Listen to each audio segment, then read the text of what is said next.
Метеж пред експозиторите и филијалите на Евростандарт банката низ градовите во Македонија. Под земањето на дозволата за работа, голем број незадоволни граѓани со часови чекаат пред вратите на банките за да добијат некаква информација што треба да прават понатаму. Сите сметки во Евростандарт се замрзнати. Не работат ниту банкоматите, па граѓаните не може да си ги извадат парите.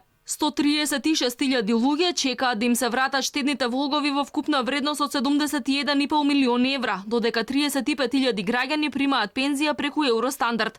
Никој не верува дека парите ќе се покријат од фондот за осигурување на депозити во рок од 20 дена. Граѓаните сметаат дека минатите искуства покажале дека кога пропаѓаат банки во Македонија, луѓето остануваат со празни раце. Пензионерите стравуваат дека додека да ја префрлат пензијата во друга банка, ќе помине предолг период во кој ќе останат без скршен денар. БФ Тутунска банка дали може да отворам викам друга со санкција, бидејќи Евростандарт е затворена. Дечко треба да идеш да земеш таму исписница, да дојдеш тука, ние да ти дадеме потврда, па да идеш у пензиско да пријавиш, а таа процедура вика трае најмалку месец дена. Ова за нас лоша ситуација од сите страни, ковид, па и ова уште. Па од сабаје се чека, но јас би сакала на сите нас, барем некој од нив, да ни каже дали да стоиме или да си одиме. Ние не сме некои луѓе со некакви заштети, со резерви пари за да може ова да го претрпиме 10-20, не знам колку дена. Кај нас ден за ден е.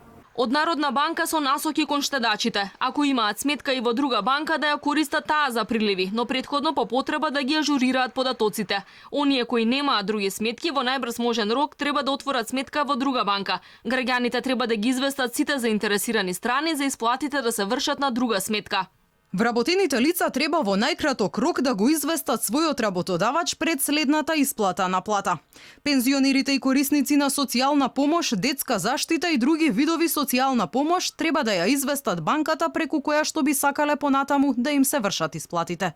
Од Фондот за осигурување на депозити објаснуваат дека ќе се обештетуваат главнината на депозитот, договорената, пресметана и препишана камата и непристигнатата камата до 12 август 2020 година. Ако па граѓаните имаат обврски кон Евростандарт, од вкупните депозити ќе им се одземе износот што го должат. Од фондот наведуваат дека дополнително ќе ги известат луѓето за датумот за старт на обештетувањето и за банката преку која ќе се врши исплатата.